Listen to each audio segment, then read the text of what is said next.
Thank you for joining us wherever you are. This podcast episode is brought to you by the Old Ways Actual Play team. This actual play uses the 7th edition Call of Cthulhu tabletop role-playing game rules by Chaos.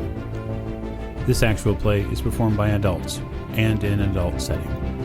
While we try very hard to stick to language for all ages, listeners should know that this podcast may include mature themes. All content, including names, places, events, companies, and etc., that may bear resemblance to entities living or dead, is strictly coincidental. My name is Michael Diamond, and for tonight's game, I will be your keeper. Thank you for joining us again on another episode of the Old Ways podcast. I am your keeper, Keeper Michael, and we return to the English chapter of Masks of Nyarlathotep. I have assembled my investigators for the evening, and so we will begin with introductions. But first, I would like to thank all of our patron backers who make this episode possible. You people are wonderful. And by you people, I mean even you. Yes, you. You're wonderful. So introductions to my right. This is Lonnie. I'm playing Lawrence Edward Oliver Forsyth, and it was a quiet and peaceful night with nothing happening. No, nothing happening at all.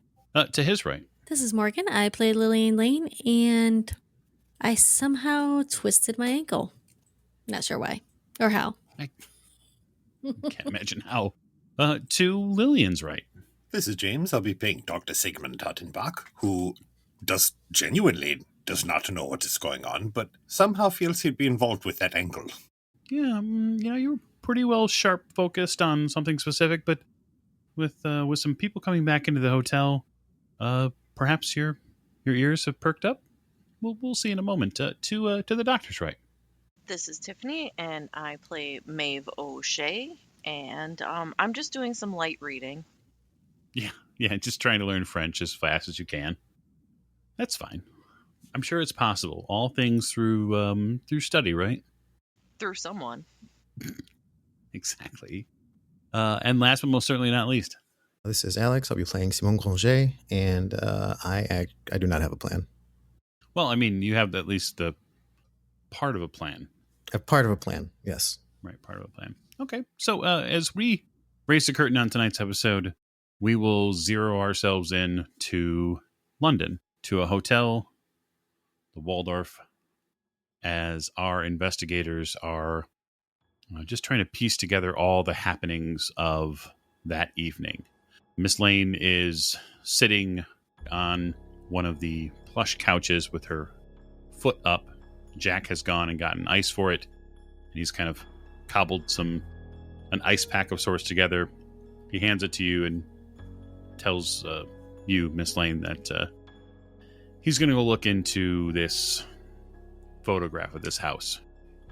He thinks that there's something more to it. I take the ice pack and I kind of gingerly lay it across my ankle and just take a deep breath and wince in pain. I know that's going to be black and blue sooner rather than later. Yeah, the hotel room door snaps closed as Jack leaves in a bit of a hustle. And it's that noise, Doctor, that snaps you out of your investigative reverie. Look around a little bit, stretch. Probably been a little while since the doctor's had anything to eat or drink. So, yeah, I guess he'll meander out into the common area and look for a snack while he's contemplating his most recent research. You spy Miss Lane on a couch with her foot elevated, and there's a ice pack on it. Go over to her, crouch down next to the foot. Guten Tag, Miss Lane. What seems to be the problem here?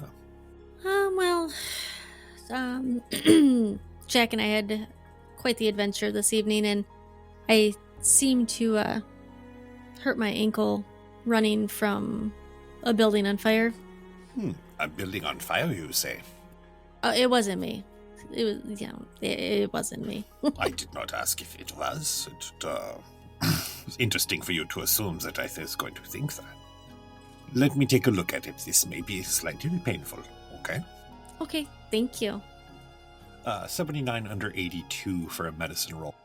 It's maybe a bit sprained. She should probably stay off it for a day or so, keep it iced, then maybe check on it. But you don't feel any ligament damage. You don't feel any bone on bone. She'd be in a lot more visible pain if it was something like that. Well, Miss Lane, I have... my diagnosis is that we should take this leg off at the knee. Right here. Right below the kneecap. I look at him. He smiles. No. It will be fine. It is a simple twist. You should be okay. Do what you're doing right now. Just relax. Put some ice on it. Try to stay off of it as much as possible. Don't light anything else on fire. And if you need anything, I will be right over here. And I can get you anything you would like. So no dancing tonight or tomorrow night, I'm guessing? I didn't say that. Oh. I really wouldn't mind a glass of water. Jack was in a hurry when he ran out of here. Would you mind getting me a glass of water? That would be Please? fine, Fräulein. Just water, then? Yes, with some ice, if possible. Please. Yeah. I bring her a water and pour myself a scotch. Hey, that works. Yeah. Thank you, Doctor. Yeah? Doctor, giving her the water, you're reminded of the other patient that you probably should check in on.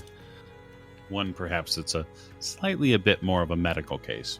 Well, you stay here and relax. Make sure that your foot is well. And if you need anything, just holler. I have to do my rounds. Okay, thank you. Of course. Gets up, grab cane, and walk over to Maeve's room. Yes. Are you well, Fräulein? Yeah, I'm just learning French. Oh, that is all. May I come in? Sure. Enter, close the door. I am here to do an examination. Oh, it's fine. It doesn't even bother me anymore. Oh, wunderbar, then there's no reason for me not to examine it, is there? I guess, but I don't think there's anything to worry about. Sit down, Liebchen. I gently but firmly guide her over to a chair. Sit down, Liebchen. I'm going to look at them. You know it's going to happen. Okay. And I take a look at the area before. Okay. Predominantly, it has stayed about the same color. Markings are maybe a bit faded at this point, but you don't notice any other skin irritations. It almost seems as if the irritated edges around them have cooled a bit. The skin is not as taut in those areas either. I see. I poke them a little. Does this hurt? No. Wunderbar. No, actually, the areas have almost hardened a bit. Grab a magnifying glass from my bag and draw a lantern close. I want to see, or a candle, I want to see up close. I want to really look at these. Look at the tissue. You draw a candle, which is probably the closest source of illumination you're going to get in this room that isn't... there's not a lot of floor lamps here. Although I suppose if you brought over one of the desk lamps, you could make do. But there is a candle I just nearby. tip it over and light the curtains on fire. It'll be plenty of light. No. Hey, you know what? It would be in. Speaking of curtains on fire, it would be on brand for this group. Fantastic. I'm glad to hear that nothing bad transpired while I was gone. No, nothing at all. So, does it look more like chitinous material? A bit, yeah. Miss O'Shea, when he draws that candle close to it, you feel your back warm up a bit, but it's more like laying on like an electric blanket on your back feeling. It feels really good. And do you have any other spots that have happened since the last time that we have examined these? I don't think so. All right. Well, they are not spreading for now. And they do not seem to be causing you discomfort for the moment. So we will continue to monitor them as I'm not sure what they are. But we will figure it out, Liebchen. Help her rearrange her shirt and everything. Now, you are learning French, you said? Yeah. So that I can read the book that Lillian gave me, and so that I can read Elias's notes in the other book. And then I'll be learning Arabic. So So you don't at all have your work cut out for you or anything. It should be fine. Should be easy. Well, yeah, I mean, I've already got it, so I can start writing sentences and I can start translating a little bit. Wunderbar. Well, if you need any help, just let me know. I will be out in the common area. Okay, thank you. Head back out into the common area, grab some of my research material from my room and bring it out to one of the tables. You go into your room, grab some of the research materials. You look to your left, and you see it's likely that Lawrence's bandages probably need to be changed. Oh, yeah. I've not done with my rounds, yeah. Actually, Lawrence is probably sitting there writing a postcard. Sure. Doesn't mean your Right. bandages probably don't need to be changed, but Look, I'm fine. I swear. The doc is still checking his bandages, whether or not he's, I'm fine, flap, yeah, well. Actually, doctor, when you check his bandages, he's recovering remarkably fast. Wunderbar, these are looking quite well. Very good.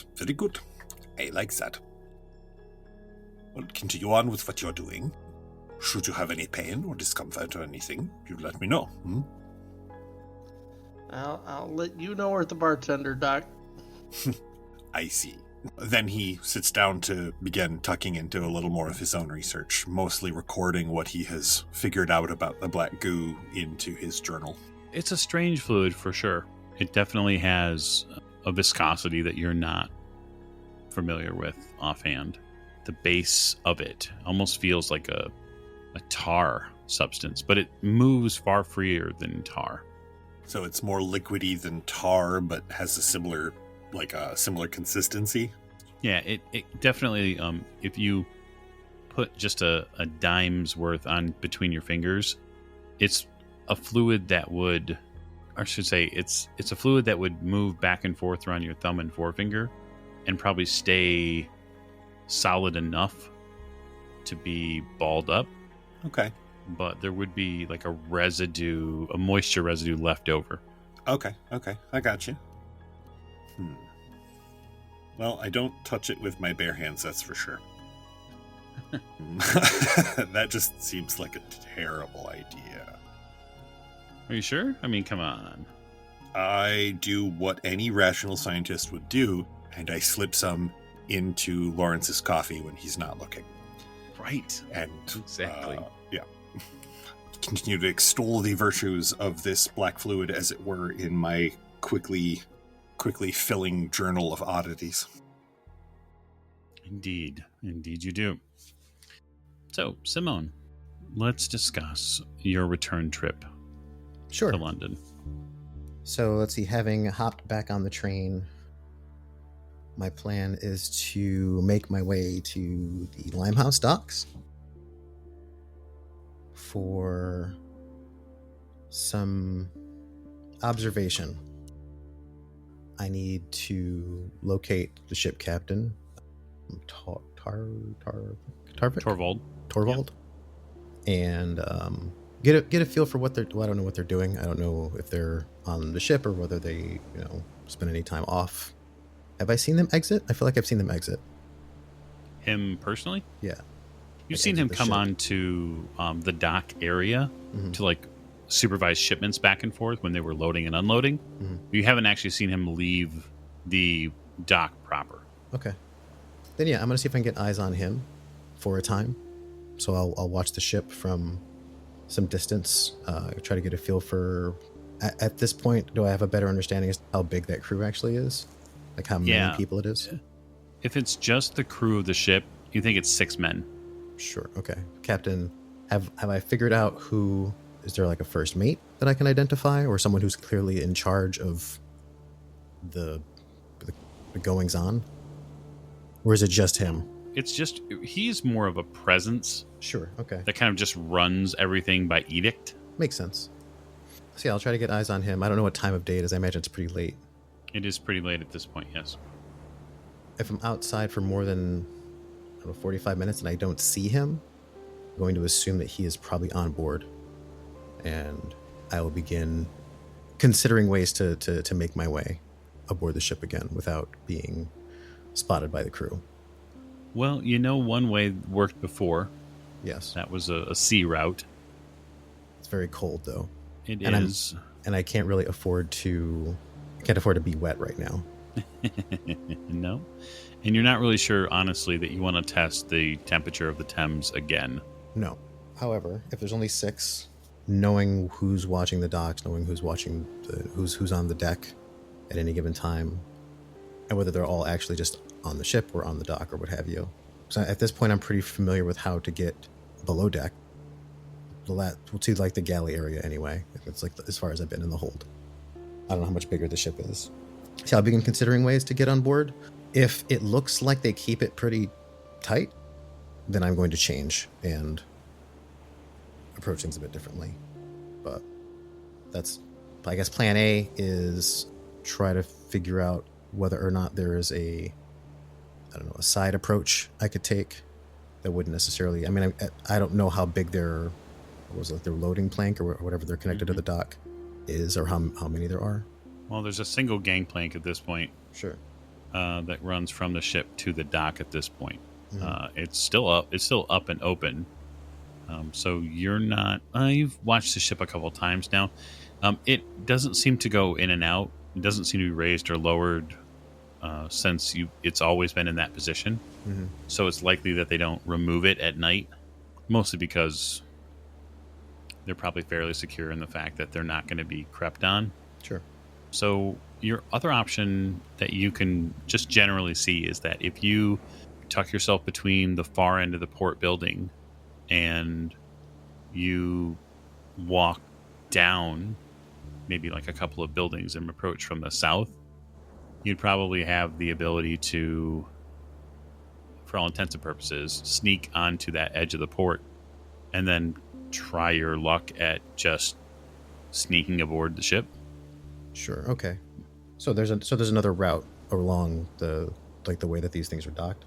Yeah, I mean it's the Limehouse docks. They're row docks, right? So they're Sure. all one after another. And if you go down a little bit, the physical land side of the ports, they're accessible. You could walk between them if you wanted to. Sure, that makes sense. Then yeah, I will try to take the low road. That sounds totally reasonable. Okay. So I would imagine you're going to be stealthy. Yes. So that would be a stealth roll. That is a failure. 97 out of 75. 90, I would 94 like out of 75. 94. Sorry, 97 would be a critical failure. that would be awful. would I be. would like to push this roll. Okay. How so? So this is a bit impetuous for me. I don't know that I became very excited. Okay. About the prospect having a way on board that didn't necessarily involve swimming. So I would like to, instead of, I guess, sneaking aboard the ramp, I will take a more acrobatic approach by climbing up the rigging. I love it. All right. So go for it. With a 71 out of 75. All right. You decide at the last minute that the main plank is going to be too loud.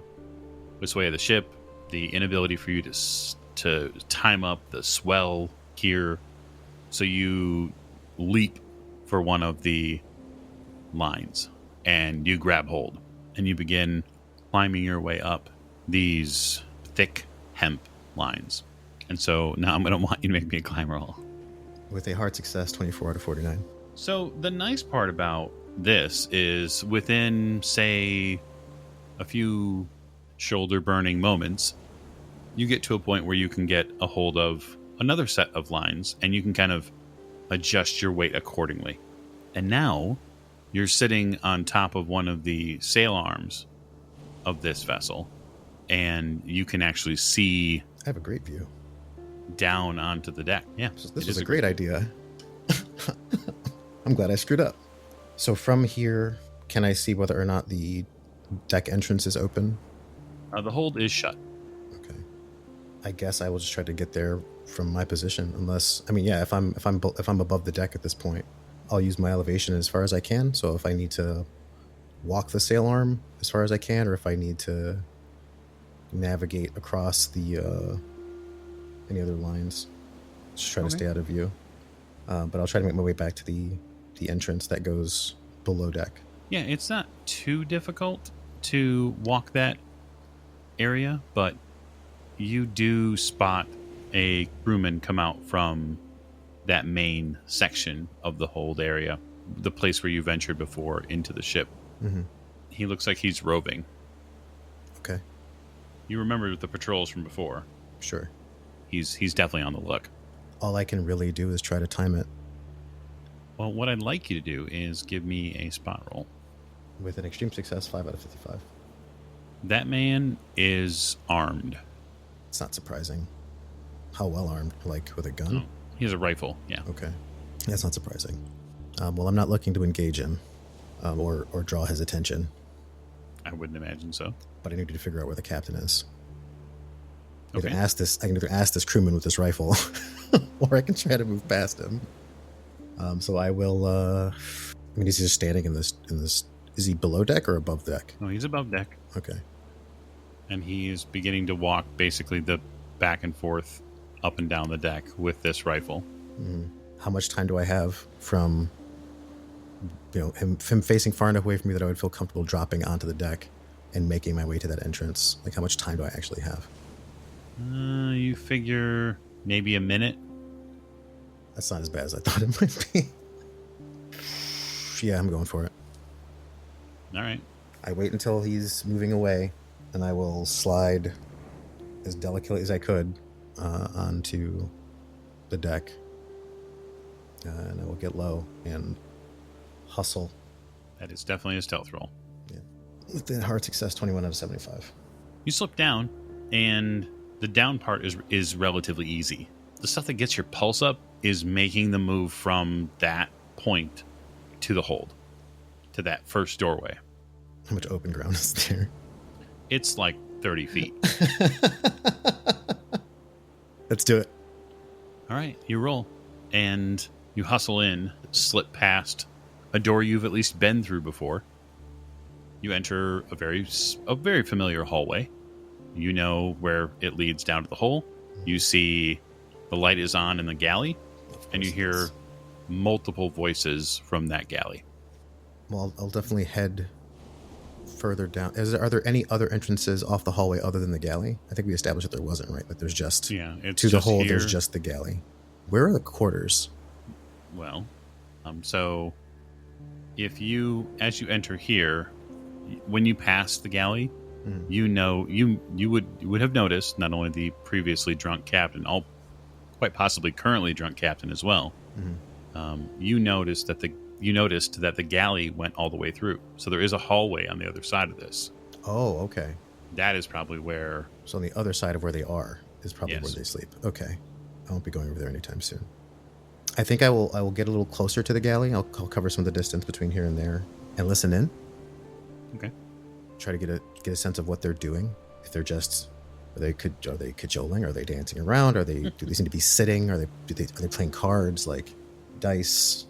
Are they jovial? It definitely seems like a pretty upbeat mood for the most part from the gentleman there. You also hear things being shifted around on the table. That could be drinks, that could be food, it could be cards. You really have to take a look to know for sure. Then I will do so. I will eyeball over the edge of the doorway and see if I can see what's going on. I will hold your hard success stealth roll for a moment, and you peek. You see that there are 3 gentlemen here with Torval. They are deep into several bottles of something, and he is playing cards with them.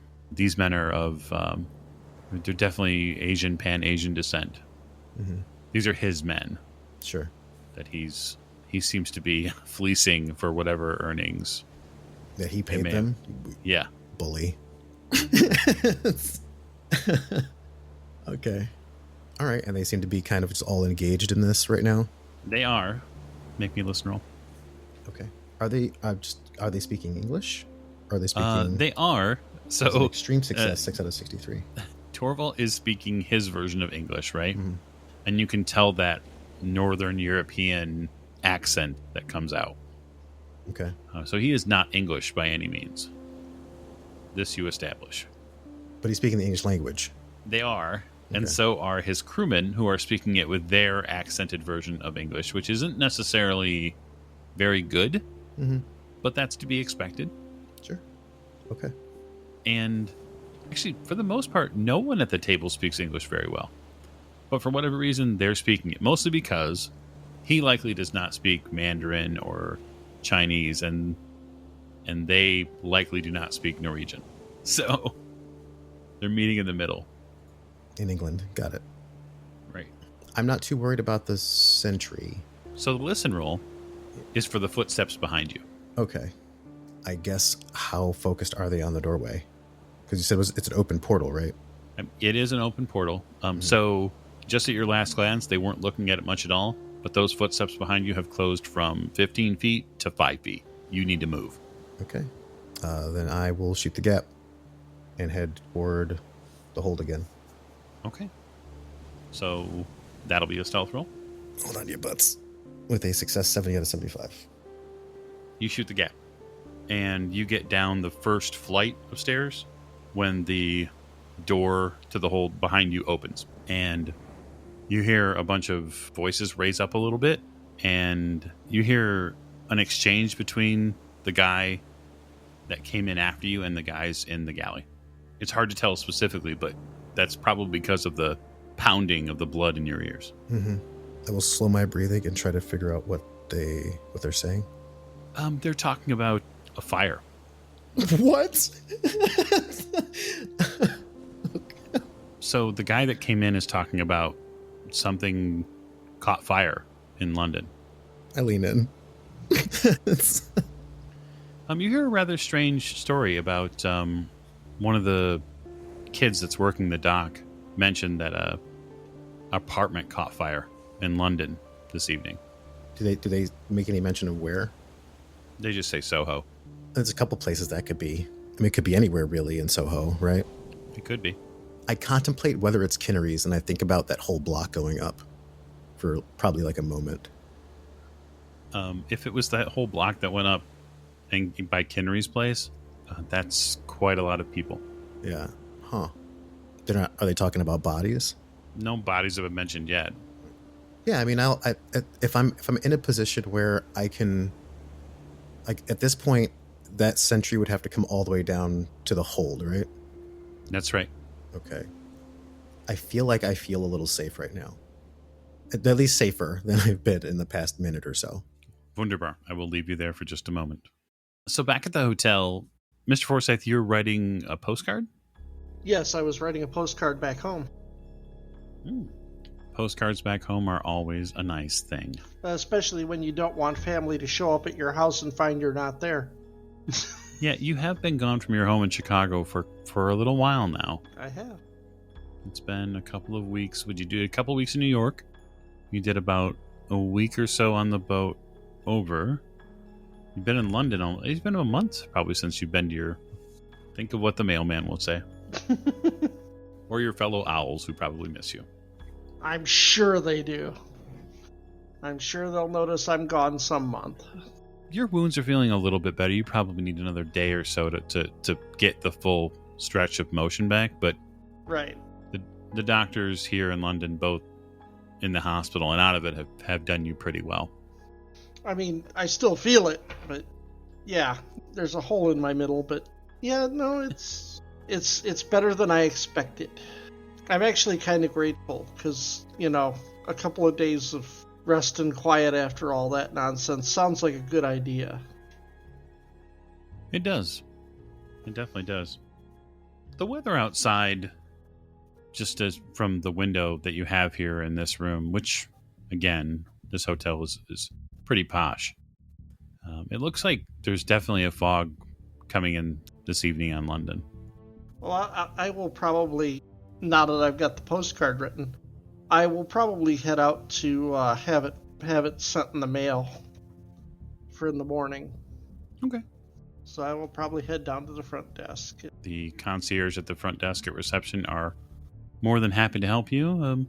Yes, sir. Can I help you with something? Yes, I need to get this in the mail. Oh, in the morning. Of course, the poster. And where is it off to? There's an address written on it, but I'll tell him United States. And Wonderful. He takes the postcard and he drops it in this box specifically for the for what looks like international mail. And then he turns around and says to you, "Is there anything else I can get you?" No, it's been wonderful. Thank you. Are there any messages? Oh, you're with Miss Lane's party, yes? Yes. He reaches down into looks like a mail sorting box. It's there behind the desk. He has to step a bit to the right to get to it, but he pulls out a card inside an envelope. You can tell that the envelope's a little thin, so what's underneath of it's pretty easy to expose. Okay. I believe this came just a bit ago, sir. Addressed to Miss Lane? Oh, I'll run it up to her then. Wonderful. Thank you so much. Not a problem.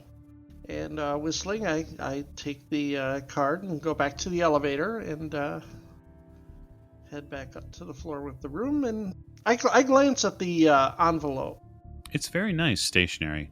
It is a bit thin, but there's it's sealed. Her name, Lillian Lane, is on the front of it. It's in very tight script.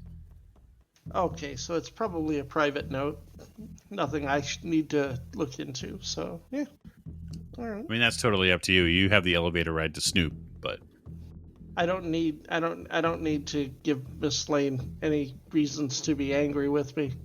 God knows what she could do. Yeah, fiery woman, dangerous probably. Yes. You get back up to the room. I walk into the common area. Is she still sitting there, or is she? She is, foot up. This came for you, Miss Lane. What did you do to your foot? I tripped. But envelope? Doc raises an eyebrow. Great. Thanks for bringing that to me. I appreciate that. I look at the envelope. Do I recognize the handwriting or anything? You do recognize the handwriting because you've seen it before. And whose handwriting might it be? That's Edward Gavigan's handwriting. I kind of do a sharp intake. And my breathing gets a little, holy crap. I just saw him this morning. It's either bad news or it's very good news then. Oh, well, maybe it's a marriage proposal. My father would be so happy. I open up the envelope and take out the note. Okay. You take out the note. It's a plain white card. And so when you open it up, you open the folded note. And there are 2 words on the note. And it says, "Lights out." And all the lights in the hotel go out. Doctor? Maeve, everything is pitch black in your room now. Now I'm irritated. Doctor, looks like Gavigan is onto us. Do you have a lantern or anything that you can get? Because I try to get up off the couch. I mean, you're able to move, slowly. But obviously there is some pain associated with your I go as fast as possible as I can to my room. Is Maeve in there? It's dark, so you fumble around a little bit for Right. the door handle. I mean, it is dark, and it's also dark outside. You won't, Doctor. You notice that, Doctor. You notice that the streetlights outside are off. And it is nighttime currently? Yep. Okay. What is around me other than my cane currently on the table? Your cane, like My journal. probably some, Okay. like a glass of tea that's empty and journal. Fantastic. Well, I stay sitting exactly where I'm at because Miss Lane has left the room, and I very calmly pour myself another cup of tea, and I watch the doorways. Maybe you light a candle. Yep. Is there any other, is there a lantern or anything sitting in our room? There is not a lantern Or sitting in any your other room, candles sitting around that I can use to get light? No. Yeah, I mean, there probably would be a couple of candles just as decoration in a room like this, because this hotel is fancy, Miss Lane. It has electric lights, so it doesn't need that silly candle stuff Right. anymore. I grab one of the decorative candles and I ask Maeve, can I have your matches or whatever it is you have, please? Yeah. I hand her some matches. Thank you. I light the candle and then I hobble over to my bag and grab my hatchet, because... Mr. Forsyth, what are you doing? Upon the moment that the lights go out and she rushes into the other room, I am going to go to my room and retrieve my weapon and my electric torch. You get to your room. It takes you, again, a little bit of fumbling, but you do get there. And you get to your torch first. And so, Simone, when you're in the common room and when Forsyth turns the torch on, you can see that there's light. Your eyes immediately turn to your bedroom, where there is now light. At least some light. All right. Very calmly and as quietly as I can, get up, walk over to my bedroom, and stand to one side of the doorway and listen for a moment. Give me a listen roll. Hard success, 31 under 68. This is the door to the hallway? Yeah, the door to the hallway between the hallway and my room. Yeah. You hear it's almost like a hissing sound. It's low. It's not like a cat hiss, right? Mm-hmm. So a cat hiss is very sharp. It goes up really fast. Yeah. Right. This is more of it's almost like background static. Okay. I very calm. I don't move my legs, but I look around on the floor. Okay. So you have limited light at this point. Sure. You don't really see much of anything on the floor at this point. Okay. And I hear that hissing sound coming from inside the room? No, outside. Outside, okay. Miss O'Shea, what are you doing? I guess I'm going to take my candle and my knife and head out into the common room. Okay. At the far end of the common room, with the adjoining room to the adjoining door to the boys' room open, you can see Lawrence is moving around with his electric torch. It looks like he's rooting through his bags. Probably getting guns. Simone, in the hallway, you hear the sound of feet pounding down the hallway. It starts as a really low thrum and kind of moves from left to right down the hallway. It's multiple people, heavy footsteps, moving very fast. Coming towards us, you mean? Yeah. All right. I face the direction that I think it's coming from, that I hear it coming from. I assume a ready stance as much as I am able. Sure. And I calm my nerves and shout to Forsyth, "We have company." I wait for them to come at me. Whoever it is, they're going to have to show themselves eventually. The way this is set up, there is a single door that goes to this common shared space that you have. There are also single doors to each one of the hotel rooms that both Miss Lane and Miss O'Shea, and then also the three gentlemen on the other side. So you have three doors, basically, in a row down that hallway. So, Simone, you are near that center one. And then, obviously, Miss O'Shea and Miss Lane, at this point, are the one on the right visually in your mind. And then Mr. Forsyth would be closest to the one on the left. Okay. Because he's in his room, like, trying to get things prepared. Like I can hear him currently. Yeah, I mean, I don't know if, like, Forsyth's going through the entire process of, like, actually loading, like, chambering rounds. But if he is, then that's obviously something you would hear.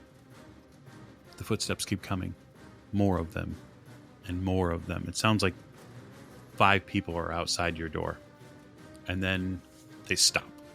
I'm going to pull out my book in case. In case you want to beat somebody with a book. So you have candle, you have dagger, and you have book. What like, did you grow a third arm? I'm just wondering. Nope, I'm going to put the knife down or use it as a bookmark. Ooh, fancy. In case I need to call for help. I want my book. Sure. Okay. And Miss Lane, you're... I am coming back out to the common room to back up Doctor and Forsyth. Okay. You're all there. You're all set. That's what I'm worried about. Mr. Forsyth, you're lantern or your electric torch is there, and so the room has a single, almost faded light in it. You can tell maybe you should have gotten fresh batteries. Maybe it got left on. Maybe. Mike, do I have time to get to one side, to the open side of the doorway? Like, I want to be behind the door when it opens. You think you do, yeah. Okay, I give it a shot. Try to get over there. Okay. Why don't you all give me spot hidden rolls? Hard difficulty required. I made it, but only with a 64 under 70, so just a normal success. Oh, I way fail. 92 out of 72. Yeah, hard success, 34 out of 88. I got a hard success, 24 out of 57. So Miss Lane and Mr. Forsyth see that from the far side, from the, we'll say, ladies' side of the hotel conjoined room, from their doorway that leads into their room, there seems to be just the tiniest wisp of smoke or fog or something has crept into that doorway. From the outside hallway? Yep. Can we smell it? Like, does it smell like smoke or? Actually, you don't smell anything. Oh, that's not good. Is there any water or anything nearby? Right? We got water? Like for my cup or whatever? Yeah, there's a little bit. Okay, I take the cloth from my ice pack, or from my ice that I have. I pour the water all into it and I put it over my face. I put the candle I put down. Okay. Because I don't know what that is. Sure. Do I see her doing any of these things? Yeah, well, you see her go a little crazy, maybe? You don't know? Okay.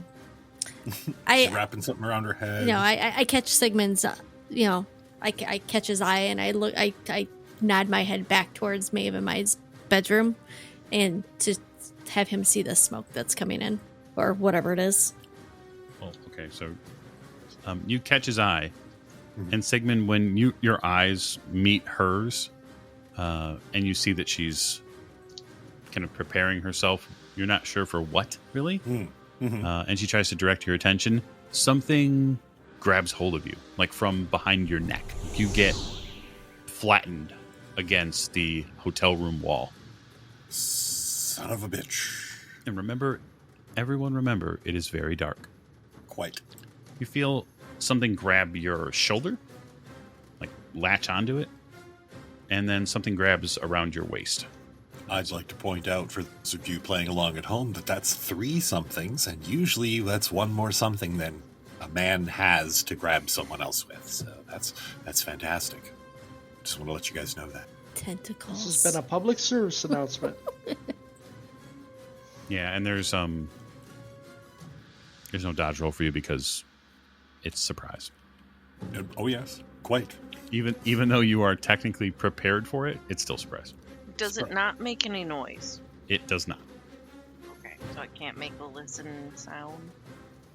No, you can't make... Well, you can hear him get flattened against the wall. Oh, okay. You feel like something is pulling you apart, Doctor? Or it's trying to? And you take a point of damage. That sucks. If I turn, can I see anything? With the candle? Yeah. And him 20 or 30 feet away, you can only see faint outlines given off a bit by Forsyth's torchlight. Okay. At the moment, it's because he hasn't reacted to it yet. He will in a second because we're going to go into rounds. But Right. And I think, if memory serves correctly, Miss Lane still has the highest dexterity. She's fairly fast. Now, you say I saw smoke, Yeah, it's just like a hint of it at the moment. but it was going away from where the doctor was. Yeah, it's nowhere near where you are. Well, that portion of it is nowhere near where you are. Miss Lane, roll a single d10 for me, would you? I got a 1. The reason I'm having you roll is because we have a tie on initiative. And so now that the surprise round is over, we're going to enter rounds. Unless somebody else has a higher dex than 90. Mr. Forsyth, Yeah. you are going to get grabbed. Because it also goes on 90. Mr. Forsyth, you're standing there and you're turned to look at across to where this smoke or steam or something is coming from their room, the ladies' room. And you go to kind of get a better look at what's going on. and then also hear what's happening to Sigmund, which is to your right. And you get pulled off your feet. Like ass over tea kettle get pulled. You take a point of damage. My Yes. legs? Ooh. Yes. So you feel a force grab hold of your ankles and your knees and basically click them together and lift you off the ground. And so you fall directly onto your face. And the light goes spinning in different directions on the floor, which gives a really great kaleidoscopic effect for a moment. Shadows and light and shadows and light. Do I see what grabbed me? You do not. All right, Miss Lane, it's your action. All right. So I got my candle. Maeve's got a candle. That light's doing the kaleidoscope thing. Can we make out any of these invisible type? Unfortunately, the light is not substantial enough to give it something we can actually focus on. And we're assuming the light, since the light out the street is off, then all the lights in the hotel are off as well. Don't assume that, right? So the lights are off. Okay. In this room. The lights are off in your suites, and there are no lights outside right now. Not even adjoining buildings. Somebody's put a lot of work into this. So, Yes, it's me, your keeper. No, I'm kidding. Go on. how close is the doctor to me? He is across the common space, so probably about 30 feet. How close is Lawrence to me? He's probably 35 feet, give or take. He's about 5 or so feet. He was about 5 or so feet off of where the doctor was. The doctor moved a bit to get behind cover in case somebody came through the door. It made a lot of sense to you. And then everything has gone crazy since then. So I'm closer to our bedroom, to mine and Maeve's bedroom, than I am to... Absolutely. Okay, and is that smokes or whatever, that wispy stuff still in there? It seems to be coming from the hallway into your room, yes. Okay. There's nothing I can do to help the guys because, well, I can't see what's getting them anyways. I'd like to go to our bedroom and I want to open the door. I want to see what's coming. You want to open the door to the hallway? Yep. Okay, so candle in hand. I pick up the candle again. Yes, I had put it down. And seeing as nobody else is passing out from or whatever, I take the wet cloth off my face and... Okay. So maybe she passes you and heads towards the suite door. You have more than enough move to open it. Okay. And you open the door.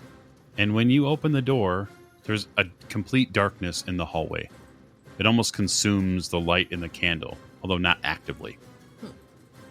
And out in the hallway is this vaporous trail of fog that seems to roll down the hallway.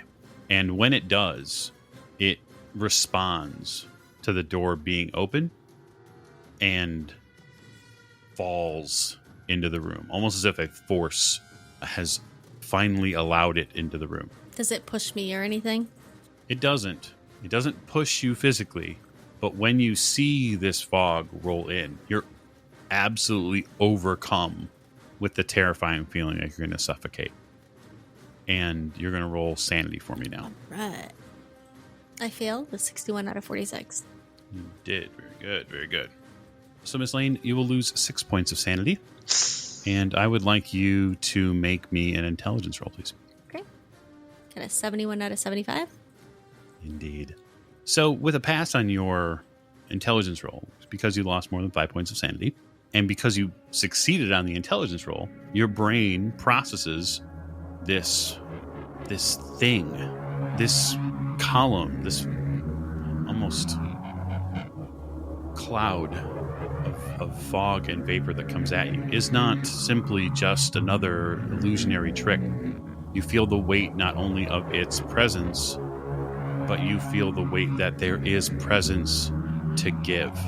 This is not simply a magician's trick or someone who's been smoking too many cigars in the hallway. Whatever this thing is, it exists in some sort of intellectual way. It has a presence to it. It has a purpose, and that breaks your mind. Does it remind me of the cloud from the ship? It actually reminds you of a bout of madness, which is what you're about to have. About a what? A bout of madness. Oh, sweet. So you're going to go off and do a little mental journey for yourself for just a moment. So, what I'd like you to do for me, I'm going to send you something. It's a gift. All right. So, I believe the next on the Dex chart is Miss O'Shea. I am going to put my candle down, Mm-hmm. pull my knife out, and etch into the floor, carpet, whatever, the warding symbol that I have seen in both the Noctic script and the People of the Monolith, knowing that it's a warding symbol and hoping it works. So I'm going to draw it around me and then stand in it. Here comes the spell casting. So that's going to be a power roll. We can just get that out of the way. Pow! That's right. 50 out of 65. It had to come to this. You know that. It had to come to this. I was waiting. You gotta fight magic with magic, yo. That spell is going to require you to make a hard power roll. So you'll either need to spend luck to make that a hard success, or you will need to push that power roll. How much luck would I have to spend? So you would need to spend 18 pow, or 18 luck. Okay, I will do that. Okay. We'll make it a hard success then. So yeah, you dive immediately to your knees, and you take that ritual dagger out, and you start carving into the beautiful hardwood floors of the Waldorf Astoria. Oh, we are not getting our deposit back. Who's we? So what I'm going to do for you, Miss O'Shea, is I'm going to send you, well, the details of what you're doing. Sweet. All right, so Doctor, you're up next. Am I being held off the ground? You are. It's holding you by your, like, basically directly at the top of your shoulders across your pectorals. Okay. It's holding you by your neck Okay. and by your waist. Okay. Is my bag within reach or on the table nearby? It is not within reach. You would have to... Detangle myself? Yep. Okay, well, I'm going to start with that then. I at least am still armed with my cane. So I will take a swipe at this sooty apparition that seems to be holding me so tightly. If it's holding me tightly, then there must be something solid enough to hit. And that's what I'm going for. Ideally. Okay. You know what? I'm going to spend the 7 points of luck to make that a success. Okay. You swing, trying to connect with whatever it is that has a hold on you. And swing as you might, all you do is end up colliding with the wall. So it is not... Okay, it is not... There's nothing solid enough to actually collide with.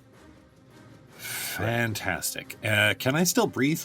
You can, but your breath is shortening, actually. And you're going to end up taking 2 points of damage this round. Okay, that is not good. So I am basically slowly strangling. Well, I attempt to maintain a level head so that I don't hyperventilate or struggle too much, because it seems like there's going to be a moment or two before somebody can get to me. So I do my best to hold my breath and look around me for something useful to grab, like a source of light, or figure out a way to get my bag. You can attempt to break free, but since you've acted, you're not given that opportunity now. Yeah, I'll wait till next round. Mr. Forsyth. How much of this have I seen while I was being dumped upside down? You actually haven't seen a lot other than, oh shit, the floor. Ow. Oh, ow. That's about what you've seen. I still have gun in hand, right? Yeah, absolutely. Does this thing still have hold of my feet? Something has a hold of your feet for sure. And your knees. Can I see what it is that's got them? No, not in the lack of light that you have. What does it feel like? What does it feel like? Yeah. It almost feels like an anaconda that you saw in Panama. It feels like a ropey, strong piece of snake that's wrapped around your legs. But there's just reaching down there. It doesn't feel like that at all. What does it feel like? It feels like cold air. I'm going to reach in my jacket pocket. I'm going to pull out my stone. Okay. What's it doing? You reach in your jacket pocket, and you pull out your stone, and when you pull it out, it is ice cold. Like it hurts your hand to touch it. I'm going to try and see if I can pull whatever this is off my legs. Okay. So that is an opposed strength test. Now that, sir, is an extreme success. 2 under 60. Yeah, you will pull it off. So you pull the part that is wrapped around your legs off, and you free your feet. Not in the same breath, but basically like a 1-2 punch almost. And you can finally get to your feet again. Out of your left eye, you see a candle burning in the ladies' suite, and you see the form of Lillian, and she's holding onto this candle with almost like she's grabbing the hilt of a knife, and her face has changed into this almost wicked grin. And then we go back to the top of the round. Lillian, as it has become clear to you now in these moments, this thing is here for you, as really everyone is. I mean, as they should be. Right. It's going to attempt to latch onto you. I start yelling at it manically, like, do you know who I am? Do you know who I am? It's trying to, like, and also swing my arm to, like, get it away from me. You can't have me. You can't have me. Several almost tendril pieces of this cloud come apart and try to latch onto your face and to your body to wrap you up, but they don't seem to be able to latch hold to you. That's good. Am I able to try to dodge or anything? I mean, there's no necessity for dodge because it didn't actually connect on its attacks. So. Yeah, I'm like gripping the candle as tight as I can and just screaming at this vapor, which I'm obviously not going to scream into the mic. Just imagine it at home.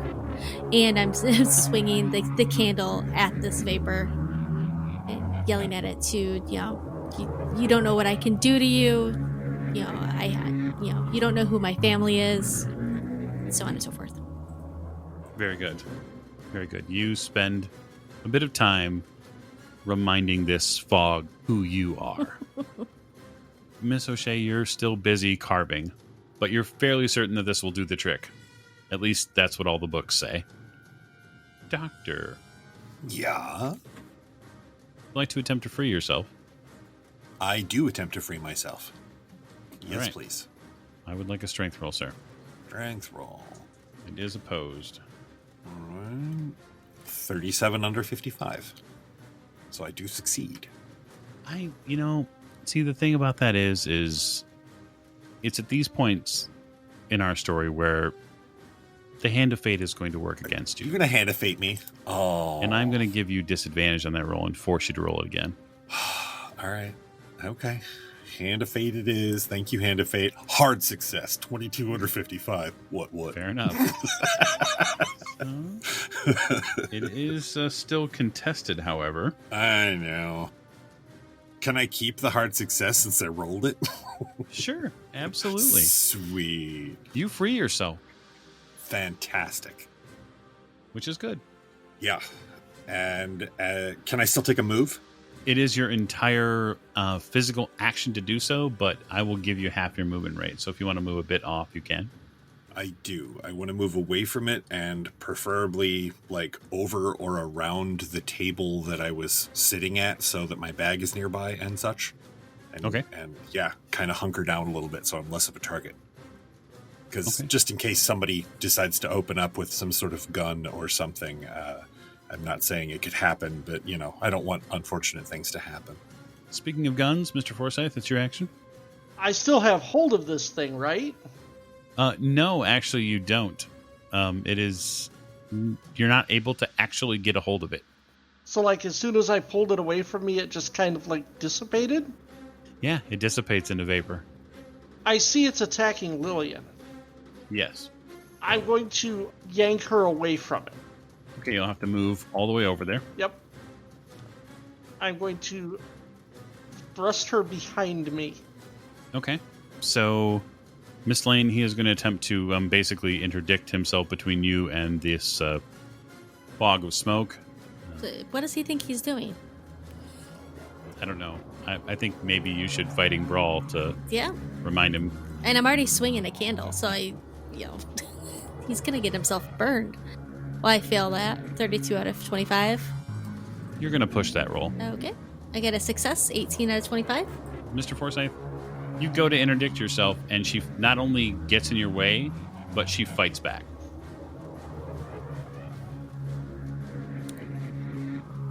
She dumps hot wax on you.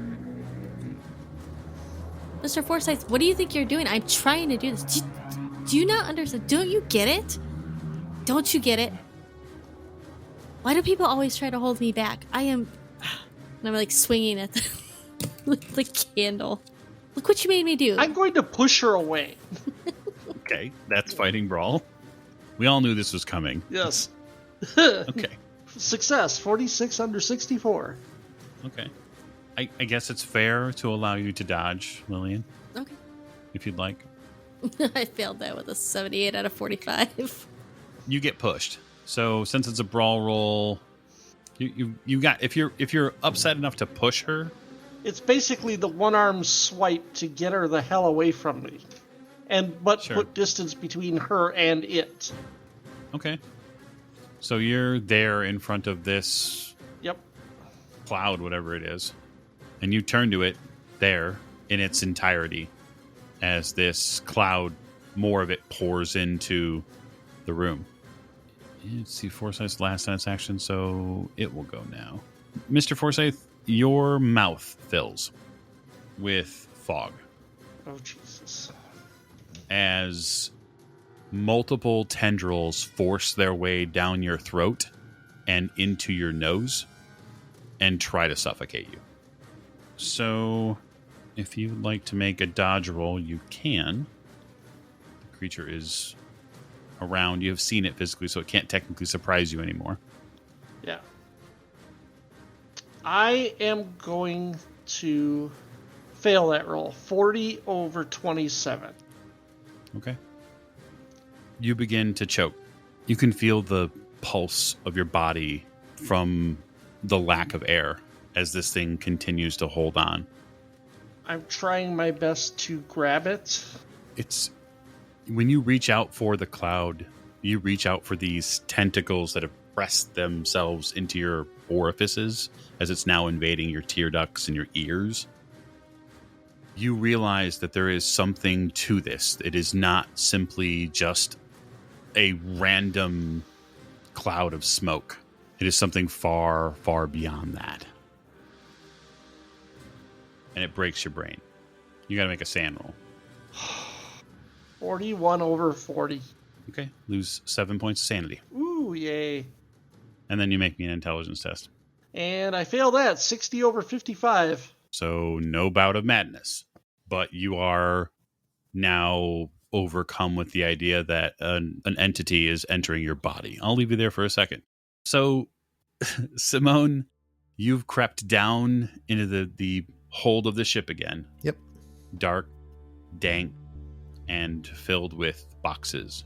You know what? Since I'm here, I'm gonna go take a gander at our favorite shipment and take it in again. Okay. Other than the things that are, I'm assuming it's pretty much as we left it. Yeah, I mean, some things have been shifted around a little bit, but it's definitely... So I'm wondering if there is anything down here, like, I don't know if they have like hand trucks or dollies or things to move stuff around down here. But what I'm looking for is either something to move items around with down here, or, well, and maybe like a barrel or a crate that, I don't know. I'm gonna look around this place and see what I can see.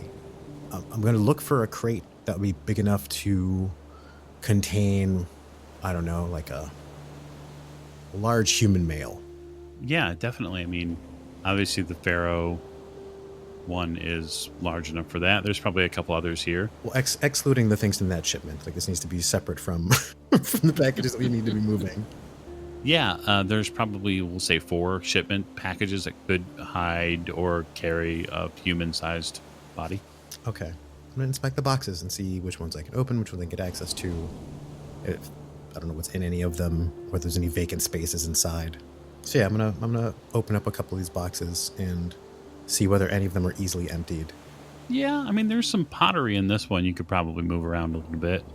It seems to be sorted, but yeah, it wouldn't be too bad. You could probably fit if you needed to. Well, it's not necessarily for me. I'm I wondering. wouldn't vigor. Right. So, if this one works, then I'll begin moving things around to make space. Pottery sounds really loud. So I'm wondering if there's anything quieter than pottery. If it's got to be the pottery, I'll do the pottery. I just don't know what other options I have. Yeah, your best bet right now is moving this pottery. Okay. Because they're not small pieces per se; they're actually larger pieces. So there's less chance for it to clink. Sure. All right. I will stow what I can and empty the rest nearby, preferably in a place where they won't fall over at the nearest jostle of the ship. And I will take a moment to review my work, consider the pathway from this crate to the entrance to the hold, and then I'm going to go listen in on the drunkards again, see how they're doing. They seem to be about the same. All right. Does it sound like the wanderer the rover is roving again? Oh yeah, you can definitely hear him walking on the deck. Okay, great. I'm going to give it a little bit more time. If it sounds like they're still going, I am going to take the time to get into costume. Okay, which costume would you like to don this evening? I'm going to get my beard out, and I will take out my hand mirror and begin applying my makeup. If I need to find a corner and use my torch to kind of light my face so that I can work, tuck it in between my knees so that I can work, then I will. But yeah, I'll take the time to apply my captain's costume. Ah, okay. Why don't you give me a disguise roll, sir? That is a hard success, 11 out of 45.